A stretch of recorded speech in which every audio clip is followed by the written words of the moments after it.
and in the ICU. Some people are hospitalized because the doctors are being prudent. And so it's not always an indication of very severe disease, but it usually is. So this gives you a sense of the presentation of H1N1. And it's really, it's like regular flu. It's fever, it's cough or sore throat. The one difference you'll see here, and this is national data, is that there's a fair amount of vomiting and diarrhea with novel H1N1, and that's actually common to seasonal H1N1. So there's a form of H1N1 that circulates seasonally some years, and that strain also has increased vomiting and diarrhea. But besides that, almost everyone has fever, almost everyone has a cough, and then SOB is shortness of breath. I think that sore throat only being 30%, I think it's an underestimate. But basically, it's flu, and it looks the same in terms of regular presentation. This data, I have a similar slide with Massachusetts data in a moment, but this is underlying conditions. And this is among hospitalized people for whom they had information on their underlying conditions, and this is on the national level. So the majority of people hospitalized, 30%, or it's not majority, but many of the hospitalized have asthma. COPD is another huge one. Some of the interesting things here is obesity in the usual list of what is an underlying condition for putting you at increased risk of complication from regular flu. Obesity is not considered a risk factor, or it hasn't been. And so it's interesting that obesity has shown up in many people who have died or have been severely ill, and they've not had anything else going on. And it's unclear whether it's really just obesity and H1N1. Are they undiagnosed diabetics? Do they have something else going on? And then my question is, really, was this going on seasonal flu and no one noticed it because no one's looked at it? There's hardly any data from seasonal flu and obesity. The other thing is that pregnancy is a huge risk factor for complications from flu. And in children, neuromuscular disease is a really prevalent underlying condition among the deaths. So that would be like cerebral palsy and other really severe developmental delays. Asthma and neuromuscular disease are the two primary underlying conditions in the pediatric deaths.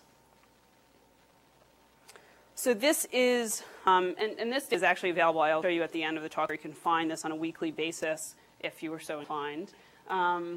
This is influenza-like illness nationally. So this is, again, through that Sentinel site system. And the tan color is widespread activity. So 48 states are reporting widespread activity. This time last year, the entire country was either no activity or sporadic. I mean, this is, it's sort of unheard of that we have the kind of flu activity right now, and it's all over. And you can't get any higher than widespread, so we'll be here for a while. This is a little hard to see, but again, you can get access to this on the CDC's website. They publish every Friday, I believe, a report called Flu View. And so this is regional differences in influenza-like illness. So the axis is changing on the vertical, but we're in region 1, and so this is a collection of states in each region. And you can see there are actually some states that are reporting a decline in the last week or so, and it's unclear whether it's a one-week blip or if they're really decreasing. There's been a lot of discussion around whether states that were less impacted in the spring are seeing more disease now. And I don't know if anyone completely buys that because we had a lot of disease in the spring and we're seeing a lot of disease now. So, but the amount of influenza-like illness really varies. So region 3 is at almost 10%, and we're at about 5%. So it varies throughout the country. And the same exact thing happened in the spring as well. And this is just the rest of the regions. So these are the pediatric deaths from, the last part is from H1N1, but this is also for seasonal flu. And I think, that this has opened conversations with people who did not realize that seasonal flu kills children, it kills healthy adults, and it kills healthy children. And it's not large numbers, but it happens every year, and I think it's quite underappreciated. That being said, there are many more, relatively speaking, H1N1 deaths. So there have been 129 total H1N1 deaths nationally among children under 18. And the 09-10 season, so this is counting from September 1st forward. They sort of reset the clock to 0 just to make things complicated, really. We've had 85 deaths in pediatric cases for influenza type A, and 73 of them are confirmed H1N1. So in comparison to previous years, that would be the total full season, and we're not even officially in flu season yet. Now, nobody knows what will happen. Will this keep going for a few months? Will seasonal flu come in? But it's upsetting that we've had as many pediatric deaths as we normally have, and we're not really in traditional season. So I'll go into the Massachusetts data now. Just a couple of things to just make note of. So our most current data, and this is on our website, and I'll tell you guys where to find it. We've had just over 1,500 confirmed H1N1 cases in Massachusetts. That's since April, and that's obviously representing a very small number of the total. 62% have been among people 18 and younger. The median age is 13, and we've had 13 deaths. 10 of the deaths have had underlying conditions, 3 have not. So this is our epi curve. So this is symptom onset and number of cases. And this is really a function of many things. This is a function, again, of how much illness is out there, people going to the doctor, people getting tested at the doctor. So again, this is lab confirmed. So a couple things to note is that on June 12th is when our lab said you basically can't test without approval from a state epidemiologist. And so that brought down the numbers. And then also things really slowed down in the summer, and you can see things are starting to pick up again. Now, it obviously pales in comparison in terms of case count in the spring, but it is increasing, and we still have the same testing requirements in place. What was interesting is that, we were looking at this almost on a daily basis in the spring, summer, and, by mid to late May, we thought, oh, things are coming down, the summer will be okay. And then, it really didn't, it never went away. I mean, we got a break from a lot of cases, but it's been around the whole time. This is just a cumulative curve, again, a function of testing and disease incidence. And so you can see we haven't been accumulating many more, and that it all happened really quickly in the spring.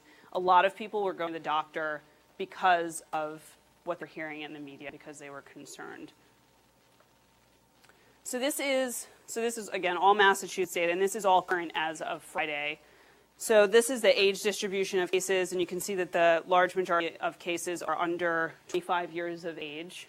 And here's a little more refinement. So now you can see sort of by age group. So for people in high school and younger, that's where we're seeing a lot of illness, and it's spreading in schools, and it spreads schools anyway. And so the under 65 or over 65-year-olds, there's very little disease, but in a couple of slides, see that actually they have quite a high rate of hospitalization, although there are very few cases among them. So this is hospitalized cases by age group. This is just pure counts. And so we've had, since April, there have been 208 hospitalized cases in Massachusetts. Again, this is lab confirmed, so you have to always keep that in mind. We have information on underlying conditions on almost all of them, so on 191, and 70% had underlying conditions, which is very consistent with the national data, which is 73% in a recent publication, and it's been about 2/3 all along. But that still leaves 30% of people without anything else going on in their health status, still getting hospitalized from this. So this is the hospitalization rates, and so you can see that among the 65 and older, there are very few cases, actually half of them have been hospitalized. And again, although most of the cases are 5 to 24, the majority are not hospitalized, and they recover quite well. So this is data on the cases for which we have underlying information. So this is 179 Massachusetts residents who were hospitalized for more than 24 hours. And so we're working really hard not to count people who are just sort of kept admission for 24 hours or who end up being in the ER waiting for 24 hours. But it's quite consistent with what we've seen on the national level, with 1/3 of people having asthma, and this is all ages. 11% rather are pregnant. And obesity is at 9%, again, not normally considered risk factor for severe illness. So it's very similar to national data. So I'll just highlight a couple of papers that have come out recently that are of interest. And so this is 272 cases, hospitalized patients, and this is again on a national level, 73% had underlying conditions, almost half were under 18, and only 5% were over 65. So this is really, I mean, it's completely different than what we normally see. This is a paper, this was first paper now, first paper was published in Pregnant Women, and this has led to a lot of the current recommendations for pregnant women. So in this, it's only a sample size of 34, which is obviously quite small, but it